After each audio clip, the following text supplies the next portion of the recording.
Essa doença é o próprio inferno. É o próprio inferno, porque você só sabe histórias do inferno, você nunca teve lá. Ninguém é imune à loucura, entendeu? Não existe uma vacina para a loucura.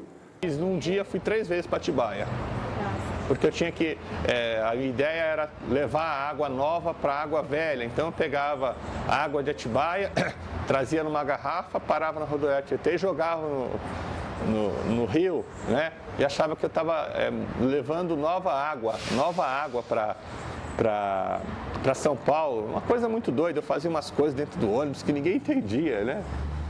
E eu começava a ver pessoas do outro lado da vida, ouvia vozes.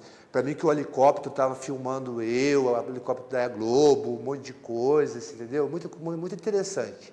Até gostei da minha loucura. Eu cheguei até a gostar da minha loucura. E aí quando eu dei de repente, quando eu me dei, assim, quando eu fui ver, eu estava internado já. A minha experiência e o meu martírio reflete muito bem o que são os hospícios no Brasil, porque eu estive, como diria Dante, no esquinto dos infernos. Eu estive no INSA, de trágica memória, estive no Juqueri, que todos conhecem, estive durante 3 meses. Por último, eu estive no Veracruz, ali é o purgatório. Ali ganhou do esquinto dos infernos. O cara internou, o hospital psiquiátrico é o fim do mundo. É um pouquinho diferente do presídio. O presídio você fica confinado com gente que falam normalmente. Lá você fica confinado com nada. Cigarro vale ouro, né, meu? É a mesma coisa que cadeia. Então, o que eu ficava sentido é que a família dos usuários lá levava cigarro, levava doce, então eu ficava assim sentido, porque eu não tinha família, eu estava sozinho, eu sou viciado em cigarro, você entendeu? Então, para pedir um cigarro, por causa de uma bituca assim de cigarro, os caras tramavam na porrada, meu. Os caras saíam na porrada mesmo. Até eu cheguei a sair na porrada. A internação, a possibilidade de você morrer dentro de um hospital é muito grande. Um próprio louco pode te matar. Já vi muito louco dentro do hospital matar outro louco, na porrada. Ninguém chega lá. Todo mundo é levado e empurrado para lá. Sua pergunta não cabe. Então é a mesma coisa que um sequestro. Eu te pego, falo, olha, essa moça tá louca, chama a polícia, essa moça tá louca, ela não tem condições de merda nenhuma. Entendeu? Eu te coloco num carro de polícia e te despejo no hospital. E lá você vai ter que ficar 3, 4, 8 meses. Tanto é que eu conheci, depois que eu saí do Charcot, quando eu voltei, o mesmo rapaz que eu vi, ele estava lá. Aí eu falei, cara, o que você está fazendo? Eu não tenho para onde ir, não tenho mais solução e aqui é minha casa. E não é só isso, você vê pessoas se arrastando no chão, entendeu? Sabe o que é se arrastando no chão? Então, exatamente, o que vai acontecer com aquela pessoa? Sabe o que vai acontecer? Vão aplicar a injeção para morrer logo de uma vez, para dar espaço para outros entrarem, entendeu? Entre aspas, não sei. Entre o final da década de 70 e o início dos anos 80, surgiu o MTSM, Movimento dos Trabalhadores da Saúde Mental. O movimento denunciava as péssimas condições de trabalho e os maus tratos sofridos pelos pacientes nos manicômios. Até 1987, o MTSM uniu-se a outras organizações sociais para denunciar a chamada indústria da loucura. Nela, quase todo o dinheiro público destinado ao serviço de saúde mental ia para hospitais privados que priorizavam formas desumanas de lidar com a loucura. O foco principal era a gente terminar com os manicômios, principalmente com todas as violações de direitos humanos, toda a violência física e mental que existia dentro do próprio manicômio. Ainda em 87, ocorreu a primeira Conferência Nacional de Saúde Mental, de onde surgiu o movimento da luta antimanicomial, cuja bandeira é uma sociedade sem manicômios. Após muitas discussões, começaram a surgir os primeiros serviços abertos de saúde mental, nos quais não há necessidade de confinamento. Em 89, o deputado federal Paulo Delgado apresentou um projeto de lei que previa a expansão desses serviços abertos e o fechamento gradual dos manicômios. No entanto, a lei só foi aprovada após 13 anos, e o parágrafo que tratava da extinção dos manicômios foi excluído. Com isso, apesar do fechamento de algum desses hospitais, muitos funcionam até os dias de hoje. Existem vários hospitais psiquiátricos ainda no estado de São Paulo, na cidade de São Paulo e principalmente na região de Ribeirão Preto e tal, onde existem casos assim horríveis, casos de pessoas que se mataram por falta de cuidado, tratamento mesmo, como a gente via antigamente das pessoas estarem nos pátios com roupas rasgadas, mal cuidadas, né? Então, ainda existe isso no Brasil, por incrível que pareça. Não é isso que a política nacional está colocando. Muita gente ainda morando em hospital. Tem que se fazer um trabalho intensíssimo nesse sentido, de fiscalizar esses hospitais e criar uma rede eficiente para que as pessoas não precisem da internação.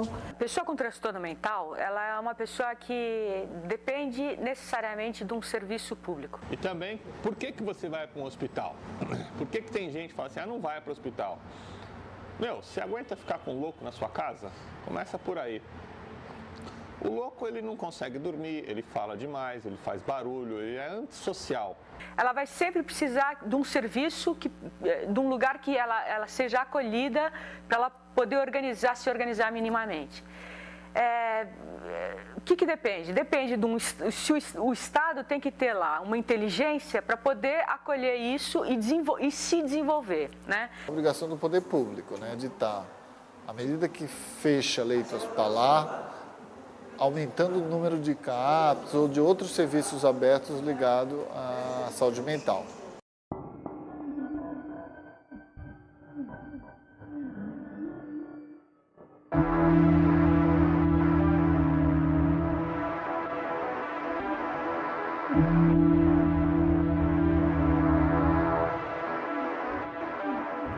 Ei, meu pai, olha o teu filho, meu pai.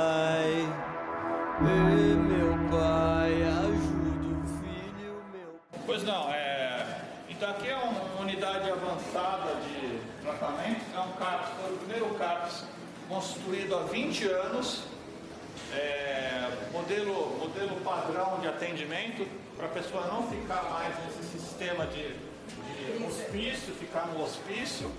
Então aqui é um hospital, não é hospital, é um clube de louco.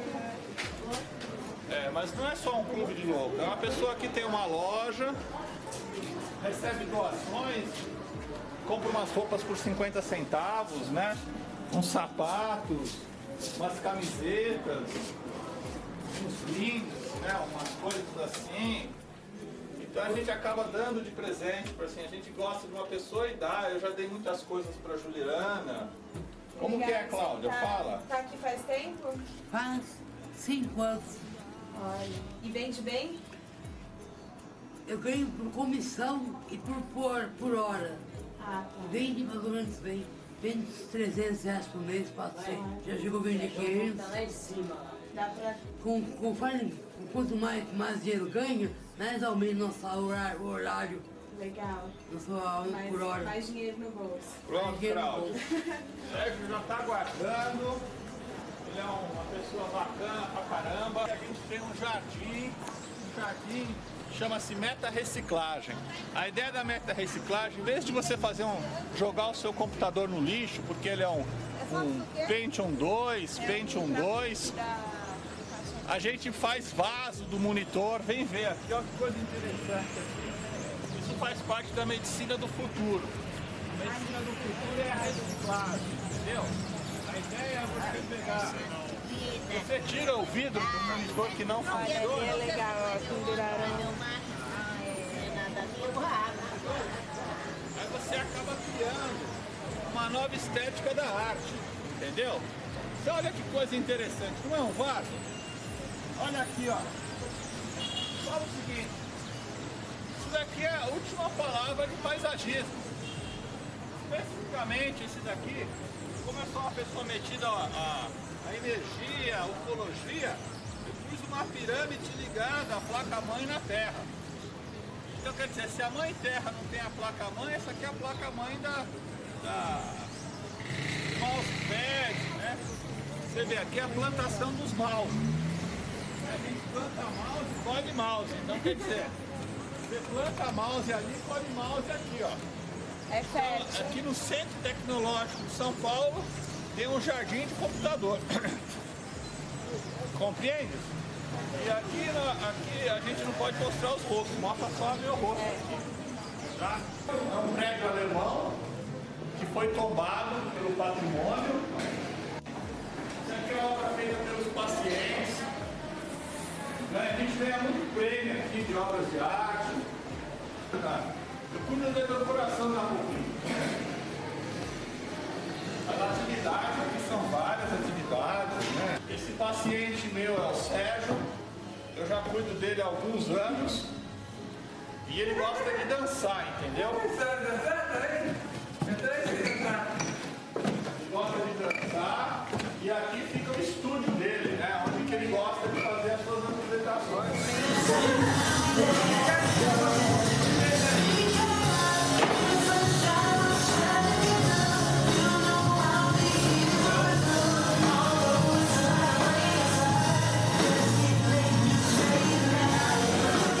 Várias pessoas que nunca internaram, que a família não deixa internar mesmo em situações de crise, né? Então essas pessoas nunca vão para a instituição, mas isso dependeu da família. A maior parte passou alguma vez por uma internação e depois vai ser acompanhada num CAPS. A nova prática hoje diz que a gente não pode ficar muito tempo numa internação. Então você fica para sair do surto delirante. Depois do surto delirante, você é encaminhado para o CAPS perto da sua casa, do endereço que está lá no seu cadastro. E coincidentemente, eu fui para o CAPS mais antigo. É um CAPS que já tem uma tradição de reforma psiquiátrica. Eu acabei me achando lá, né? Eu digo, na realidade, a gente não está resolvendo o problema das pessoas. A gente está dando um espaço para que elas mesmas repensem a sua própria vida, entendeu? E encontrem a solução, o seu resolver, entendeu? Que é mais importante, que é o que o CAPS faz. Eu estou aqui no CAPS, estou muito contente. Tanto que eu encontrei tudo que eu procurava aqui, até mulher. Pronto. Aqui a gente dá um certo grau de independência para a pessoa, do ir e vir, de entrar ou não entrar aqui, que é muito importante, entendeu? Que não tem quem grita por nós, entendeu? O pessoal daqui, ele entra, ele se sente em casa, mas ao mesmo tempo ele sai, ele se sente iludido na rua, todo mundo olha.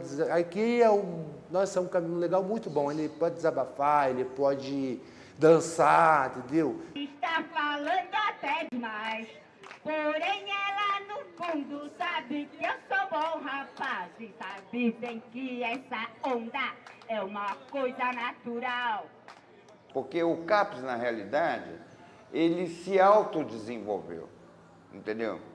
Tem uma assembleia aqui que acontece todas as quartas-feiras que a gente fala o arco da velha. Se um cara quiser enlouquecer na reunião, ele pode enlouquecer, que ele tem um espaço para enlouquecer, né? Todo mundo aceita. Faz a sua cabeça,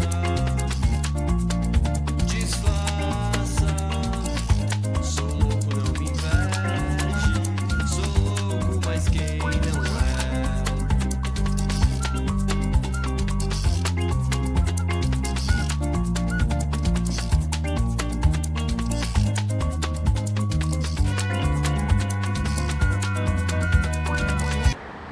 A minha vida antes de CAPS ou antes de aceitar a loucura, eu nunca aceitei que eu era louco.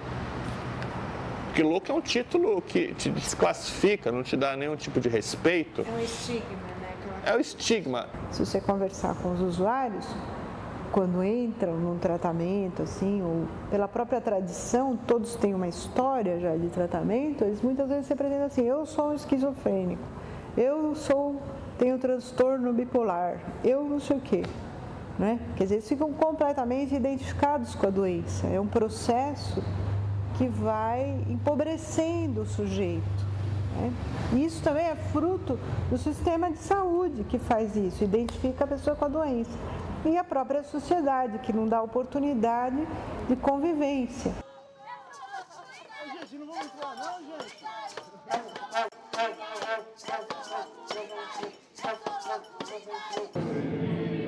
É uma parada onde a saúde mental de várias unidades se interagem, a gente conhece novas pessoas, sai um pouco daquela rotina normal e mostra um pouco pelas ruas que há uma sociedade de excluídos, onde querem contribuir, participar para essa sociedade dita normal. Não tem que ficar se escondendo. De repente eu fui o louco que saiu do armário. Mas você tem que cantar, porra. Mas olha lá, você fala só dançar, tá gravando? Tá gravando, tá, canta. Tá. Because I hold life, my joy. Oh, it goes tonight, my life, my joy. Ready to wait. A garota papo fino que o Roberto falou. Estou por aí, por dentro da onda. E essa turma de cabeludo só pensa em cantar, não pensa em se casar.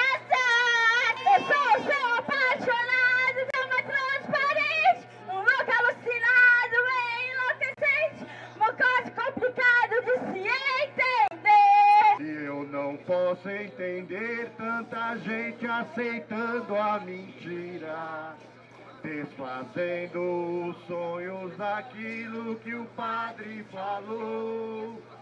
É que quando eu jurei meu amor, eu traí a mim mesmo. Hoje eu sei que ninguém nesse mundo é feliz sendo amado uma vez, uma vez.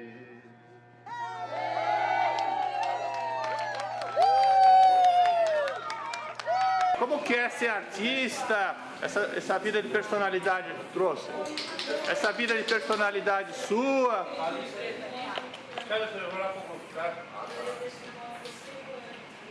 Travou a língua? Vou ter que sair daqui e bater nas... É bom ser artista porque a gente representa um monte de cabeça, Opa! um monte de vida. E a gente representa, e a gente só não representa a gente mesmo. Existem vários estudos, inclusive a chamada arte-terapia, que fundamenta teoricamente a questão da relação da arte com a loucura. Mas o que eu acho mais interessante é que na arte, a racionalidade, ela é o que menos importa, né? Então, é uma linguagem onde a pessoa que está num momento de sofrimento, onde a racionalidade não está imperando, pode se comunicar, pode construir, pode criar, né? Por isso que eu acho que a arte entra muito aí, porque na arte a racionalidade é segundo plano, ela pode até existir em métodos e tal, mas não é o que importa. O que importa é a criatividade, a intuição, né? É a linguagem que no teatro, por exemplo, da fantasia, né? É por isso que a arte está crescendo nesses centros como um processo terapêutico. Fundamentalmente por isso, eu acho. O teatro, ele é um sonho, entendeu? Que de repente você coloca em cima de um palco e ele tem 5 metros de altura, ele tem uma dimensão enorme, entendeu? Então, o teatro, além de ser uma fábrica de sonhos, entendeu? Você encara a sua própria disfunção mental, o seu próprio desespero, né? Acho que a ideia do encontro em que artistas, né, que têm lá suas ideias, vão desenvolver, é que tem uma certa... Isso é uma coisa que a gente vê. Os artistas precisam de ideias diferentes, né? E que é uma coisa que as pessoas com transtorno mental têm aos montes. Então, o artista tem uma certa paciência na criação, tem um certo respeito com a criação E a pessoa com transtorno mental tem uma criação que lhe ultrapassa. Então, se cria um momento que é um momento interessante, assim, é um momento para ser favorecido. Todas as vezes que você favorece esse momento, aparecem coisas interessantes. Se você colocar, infiltrar nessas pessoas, né, a parte de cores, de desenho, seja ele qual for, para ela se ligando totalmente ali, ela vai se distanciar de toda aquela situação, daquele mundo, sabe? Então ela fica ligada e o maior auxílio que ela vai ter vai ser esse. O psiquiatra, não sei se ele consegue colocar isso para a pessoa, forçar a pessoa a descarregar toda aquela depressão. Aquilo tá... Então não existe nada, então ele tem que soltar aquilo numa coisa material. Não pior que se a pessoa descarrega numa pessoa normal, viva, né? Então tem que ser numa coisa material, sabe? Descarregar naquilo. Então ele tira tudo aquilo e volta ao estado normal. Então ele ultrapassou, ele passou aquela fase.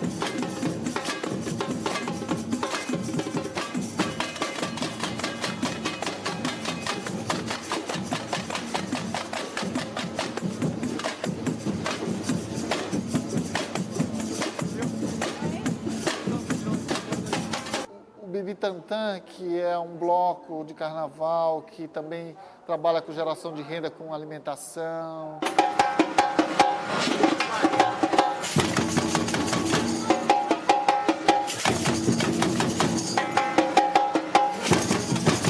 E em alguns manicômios até existe atividades. O problema é que são atividades que o indivíduo está preso. Então, essa questão da liberdade é uma discussão fundamental, né? Então, não adianta ter atividades bonitas, ricas e o que for de instrumentos, sendo que o cara está preso. O ideal é que nos CAPs eles fazem as atividades, mas eles não estão presos. A hora que eles quiserem sair, eles saem, voltam à noite para suas casas. Quer dizer, é como uma oficina no CAPs. Porque aqui tem várias funções, mas nem todo mundo gosta de algumas coisas, né? Não gosta de fazer crochê. Mas eu gosto de dançar, então vamos dançar, entendeu? A ideia é de que já podia ser uma casa de saúde e arte, entendeu? Quer dizer, podia ser um lugar em que você faz medicação e que você já desenvolve espetáculos, que você prepara de ter a ideia da preparação. Então, você trabalha com artista, é poder desenvolver esse artista.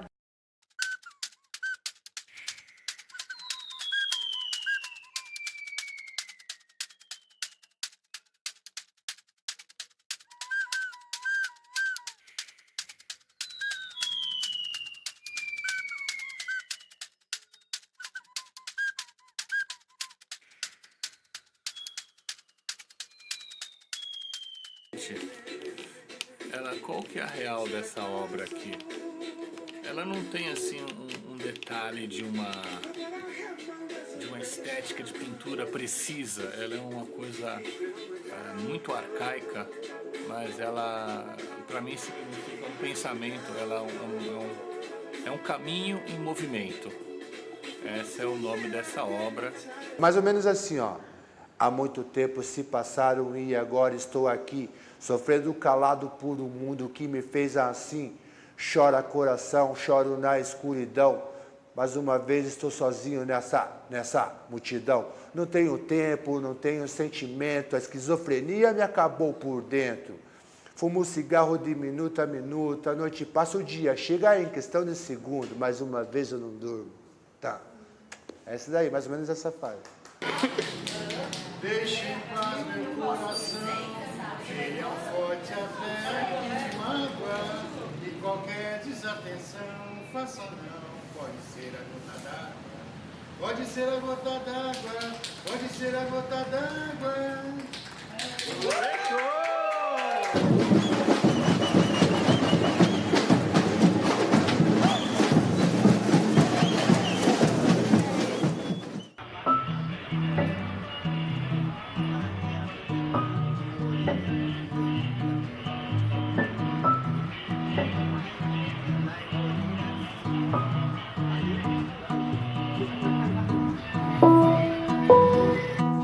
Estava conversando aí com uma pessoa, né? Daí ela falou, tal, isso aqui sobre capoeira. Daí deu a ideia de fazer. Daí eu comecei a arriscar. encontrei facilidade em fazer. Daí coloquei essa capoeira e botei, como eu conhecia de Taubaté a família Xandu, né? Daí eu falei, eles eram uns negros fortes, né? Toda a família. Daí eu falei, o mestre vai ser Xandu. Daí coloquei Xandu. É interessante.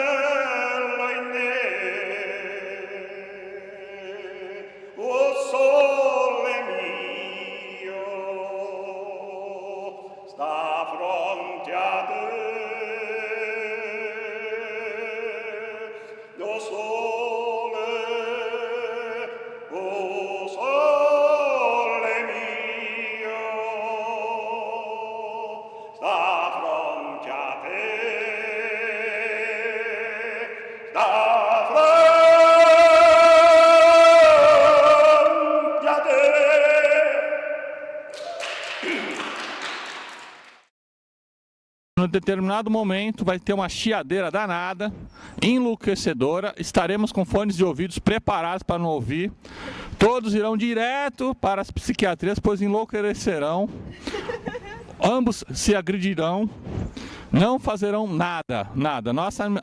Nossa manifestação será high-tech, não haverá violência física, porém violência eletrônica. Infectamos todas as caixas de som, pois a nossa tecnologia ariana não é mais violenta. Violentos são os animais. Porém, sabemos que dentre eles tem homens musculosos que se beijam e fazem musculação, mas não suportam o som chiado. Iremos colocar vírus nos sons. Todos estão disfarçados de padres, freiras. Porém, quando tirarem a peruca, os carecas, camisetas brancas com as suásticas nas costas, farão manifestações.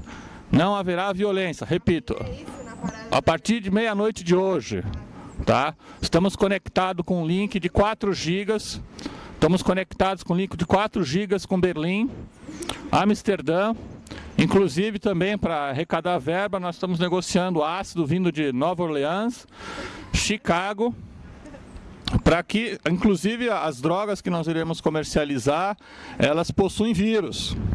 Cavalos de Troia, quando está dentro do cerebelo do indivíduo, ele acha que ele é a formiga e começa a trabalhar em escadinha.